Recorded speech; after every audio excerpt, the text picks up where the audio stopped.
중심으로 우리는 무엇과 싸워야 하는가 두 번째 시간을 우리가 생각해 보겠는데, 먼저 어제 새벽에 나눴던 말씀 잠깐 정리해 보면 크게 한 네 가지 정도로 요약을 해볼 수 있겠습니다. 첫 번째는 우리 안에 이 싸우고자 하는 정욕이 가득하다. 그래서 어떤 문제 앞에 또 어떤 사람을 만날 때 우리가 자꾸 싸우려고 하는 정욕이 있다. 그래서 싸우고 다투지만 문제는 싸우고 다투어도 원하는 것을 얻지 못한다. 그래서 결국 더 큰 살인이라고 하는, 미움이라고 하는, 또 시기라고 하는 것으로 자꾸 우리가 더 안 좋아진다. 두 번째로는 심지어 우리가 하나님까지 우리 싸움에 끌어들인다. 그래서 우리가 신앙을 가진 사람이기에 우리 간에 이 싸움을 할 때 특별히 막 기도회를 하고 또 기도를 하고, 그래서 전부 다 그 기도가 잘못 정욕을 위하여 쓰려고 잘못 구하는 기도일 가능성이 높다. 나 자신을 성찰하고 나 자신을 말씀 앞에 비추어 기도하는 것이 아니라 우리 싸움의 대상을 향하여 우리가 하나님께 고발하고 기도할 때가 많다. 세 번째는 그러한 방식은 하나님과 벗되는 방식이 아니라 하나님과 원수되는 방식이다. 세상에 벗이 되는 방식이요, 그것은 간음과도 같다. 영적인 간음과도 같다. 그리고 마지막 네 번째는 우리는 하나님의 말씀에 순종해야 된다. 그러면서 야고보는 구약의 여러 말씀 중에 딱 한 가지를 끄집어내서 인용을 했는데, 교만한 자 되지 말고 겸손한 자 되라. 그 이유는 하나님이 겸손해야 더 큰 은혜를 주시기 때문에. 우리가 싸우는 원인들을 가만 들여다보면 사실은 어떤 대의명분도 있고, 어떤 큰 우리가 이래야 된다, 저래야 된다, 이렇게 가야 한다, 저렇게 가야 한다, 이런 대의명분도 있지만 솔직하게 들여다보면 우리가 교만해서 그렇다.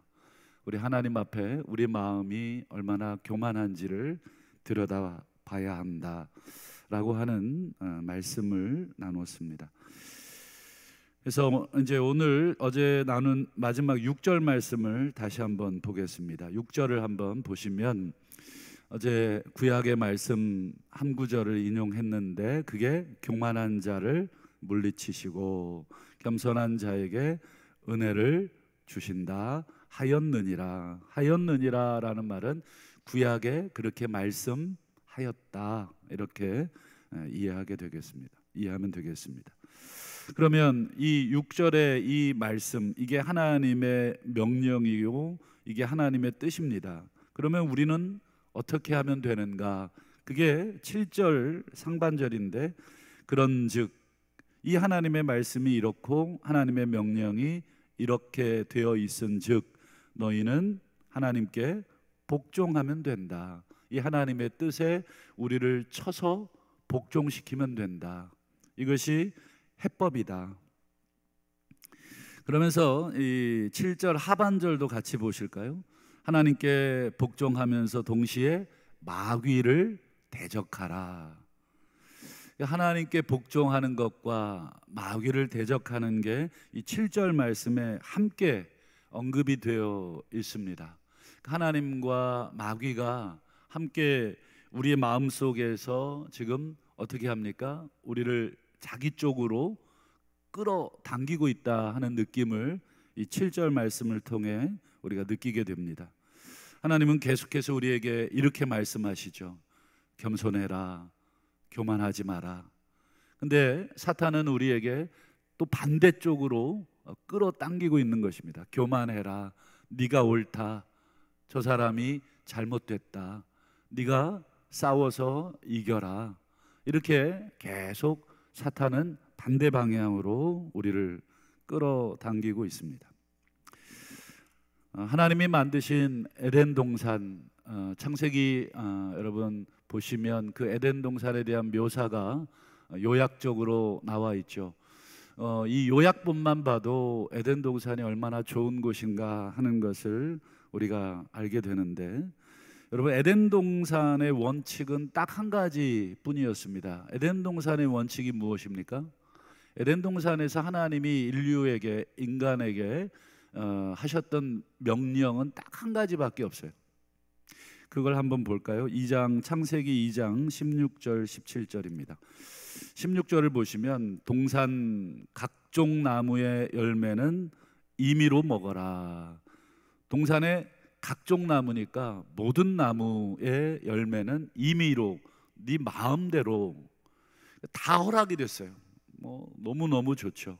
어떤 것들을 금지받거나 하는 게 없어요. 다 원하는 대로 마음껏 먹어라. 하지만 딱 한 가지만 하지 말거라. 17절에 선악을 알게 하는 나무의 열매, 줄여서 선악과라고 하겠습니다. 이 선악과는 먹지 말거라.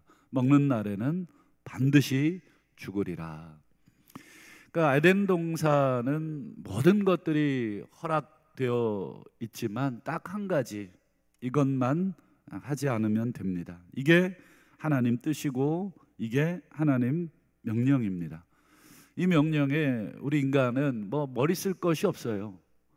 저걸 먹어야 돼, 말아야 돼, 왜 먹지 말아야, 왜 먹지 말라 그랬지, 이렇게 물음표를 가지고 생각할 필요도 없어요. 그냥 먹지 않으면 그것으로 되는 것이죠. 하지만 여러분, 이 에덴 동산에 이 하나님의 거룩한 이 최초의 인류의 성전이라고 할 수 있는 이 에덴 동산에 마귀도 함께 있는 것이죠. 그래서 마귀가 하나님의 말씀 반대쪽으로 인간을 끌어들이고 있는 모습도 보죠. 창세기 3장 4절과 5절을 보실까요? 뱀이 여자에게 이르되 너희가 결코 죽지 아니하리라. 4절을 여러분 가만 뜯어보시면 하나님이 반드시 죽으리라. 그런데 결코 죽지 않으리라. 하나님의 뜻과 하나님의 명령과 정반대 방향으로 인류를, 인간을, 또 우리들을 끌고 있죠. 마치 하나님이 교만하지 말고 겸손하라고 우리를 명령하셨는데 마귀는 정반대 방향으로 끌고 있듯이 지금 에덴 동산도 똑같습니다. 그리고는 5절 보실까요? 너희가 그걸 먹는 날에는 너희 눈이 밝아져 하나님과 같이 되어 선악을 알 줄을 하나님이 아신다. 여기서 하나님이 아신다, 이 말은 뭐예요? 하나님이 그거 염려하고 있다. 여러분, 하나님이 그거 염려하셨다면 선악과를 안 심으시면 됐겠죠. 근데 하나님이 그거 염려하는 게 아니셨는데 지금 사탄은 지금 자기의 거짓말을 덧붙이고 있는 것이죠. 인간이 모르고 있었던 마치 새로운 사실을 알려주는 것처럼 우리도 왜 간혹 누군가 대화하다가 야, 이거 너만 알고 있어, 이렇게 하면 어떻습니까? 굉장히 고급 정보 같고 독점적인 정보 같고 굉장히 새로운 것을, 또는 그 사람에 대해서, 또 그 상황에 대해서 야, 그래? 야, 걔가 그런 사람이었어? 마치 지금 하나님에 대해서 여러분 만 가지를 다 허락해 주셨는데 이 허락된 만 가지가 아니라 금지하신 한 가지를 두드러지게 강조함으로써 여러분 만 가지를 허락하신 자비로우신 후히 주시는 우리 하나님에 대해서 감사한 마음은 다 잊어버리고 그거 한 가지, 그 사실이 이 만 가지를 다 뒤엎어버리는, 여러분 우리가 그렇습니다. 지금 사탄은 인간의 이 연약함들을 너무 잘 알고 있어서 지금 딱 한 가지 그거 건드리고 있는 것이죠. 좌우간, 여러분 하와는 어떻게 했어야 됩니까? 그리고 아담은 어떻게 했어야 됩니까? 마귀를 대적하라. 오늘 이 야고보의 처방대로 마귀를 대적하면 되는데 이 마귀를 대적하지 못하죠.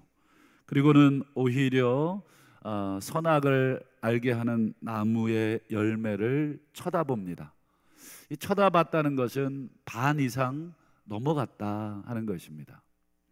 우리 창세기 3장 6절을 한번 보세요. 여자가 그 나무를 본즉, 이때 봤다는 것은 여러분 의도를 가지고 목적을 가지고 보는 것입니다.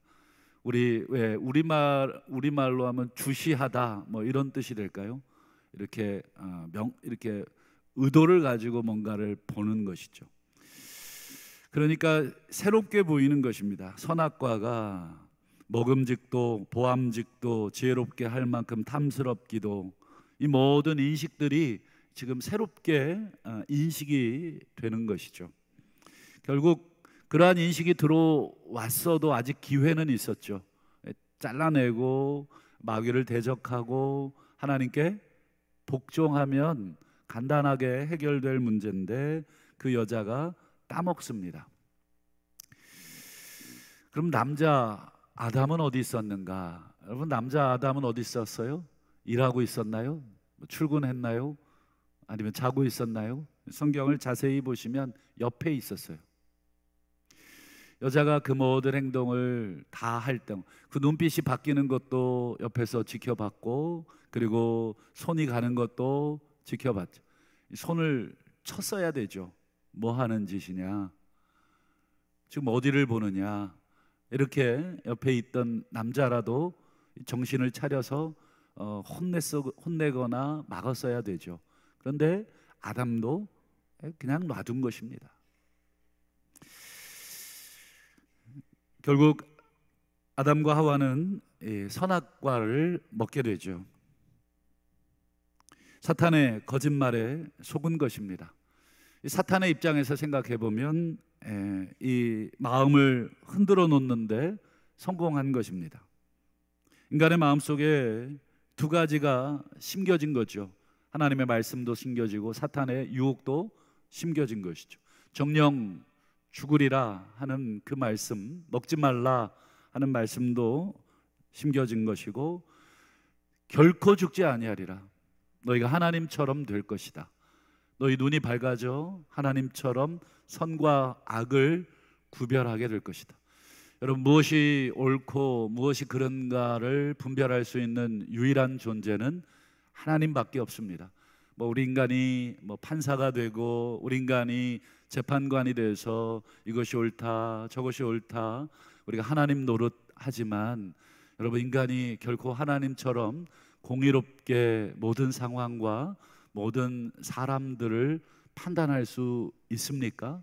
판단할 수 있는 능력조차 없고 그런 판단할 수 있는 자격조차 우리 인간에게는 없다 하는 것을 우리가 기억해야 되는데, 인간의 마음에 이 사탄이 계속 교만함을 부추기는 것이죠.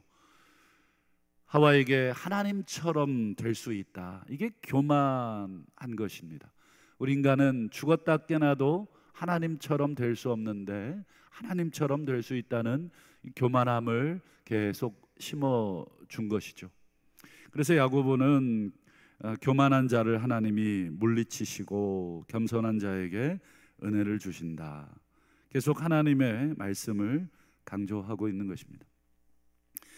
어느 말이 맞는가? 하나님의 말씀이 맞습니까? 아니면 사탄의 그 말이 맞습니까? 이제 남은 것은 우리 인간의 결정입니다.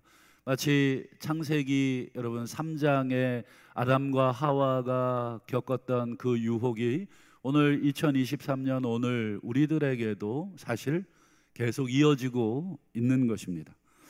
아담과 하와의 마음속에 두 마음이 생긴 것이죠.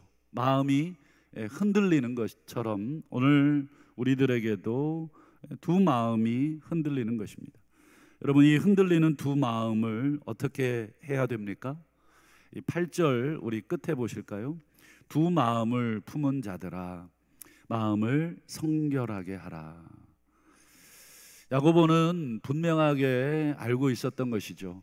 아담과 하와가 두 마음을 품고 있었다.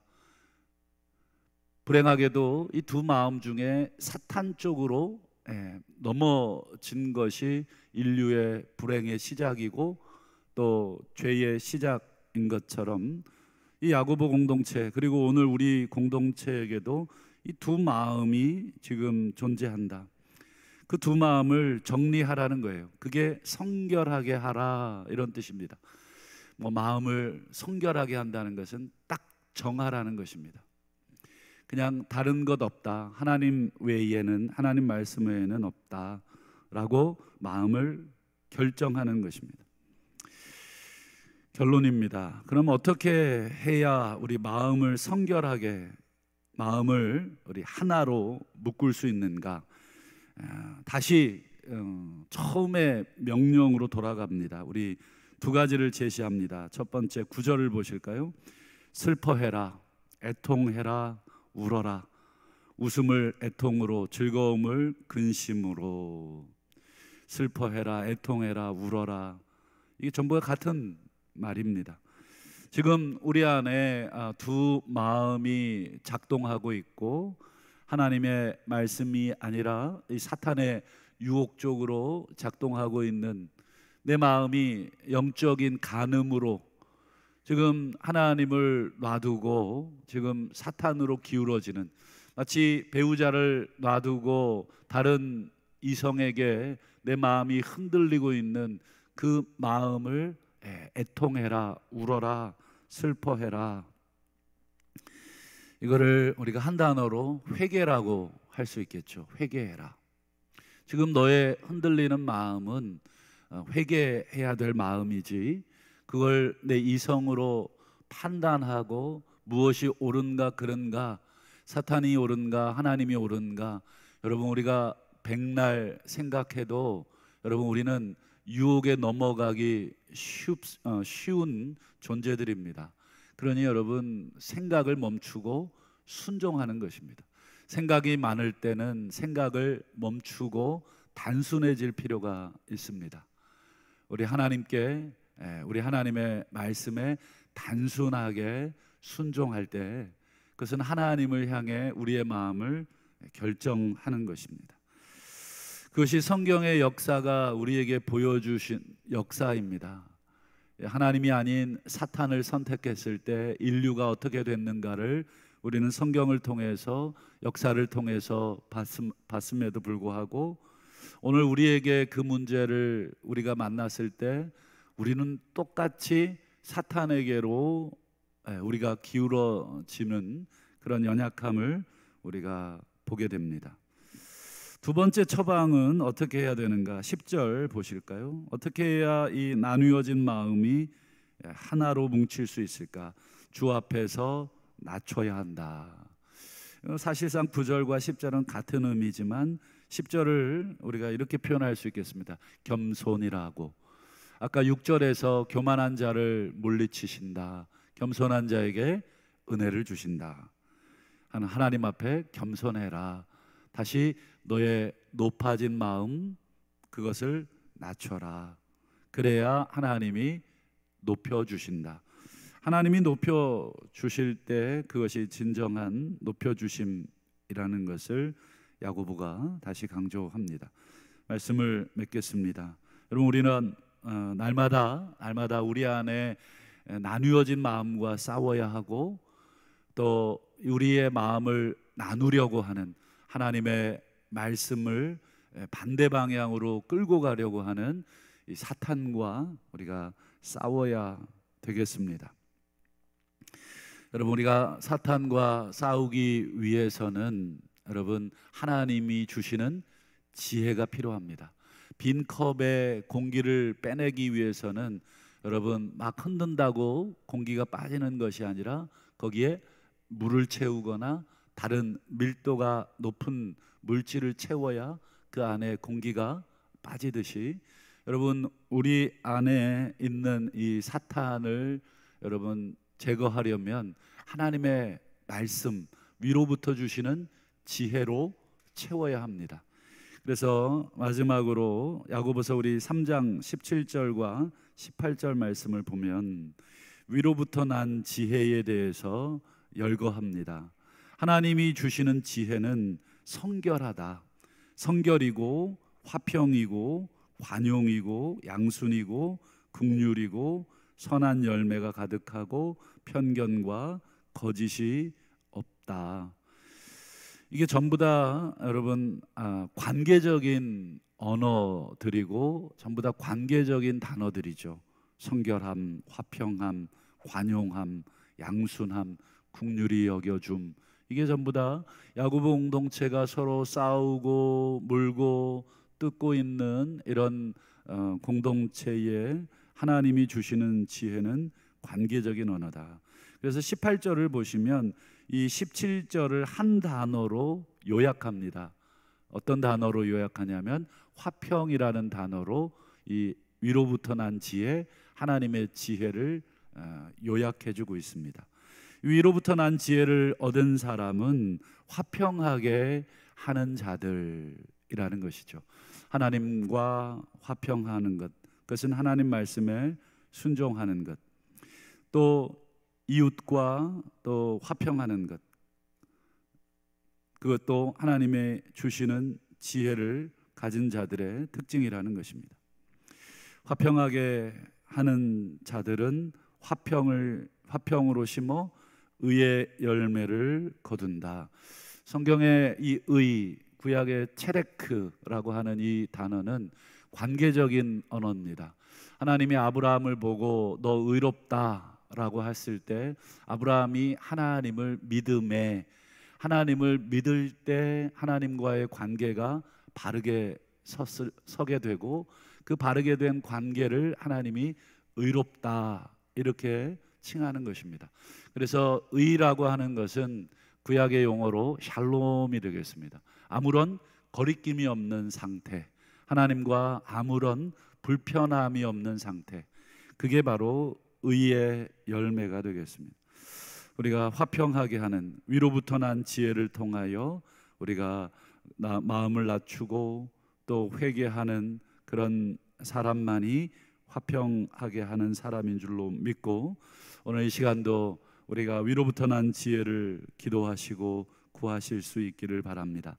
그래서 우리의 가정을 화평하게, 또 우리의 공동체를 화평하게, 또 우리가 섬기고 있는 또 우리 사회를 우리가 화평하게 이끌어 가시는 그러한 복된 10월 달이 되실 수 있기를 주님의 이름으로 축원합니다. 기도하겠습니다.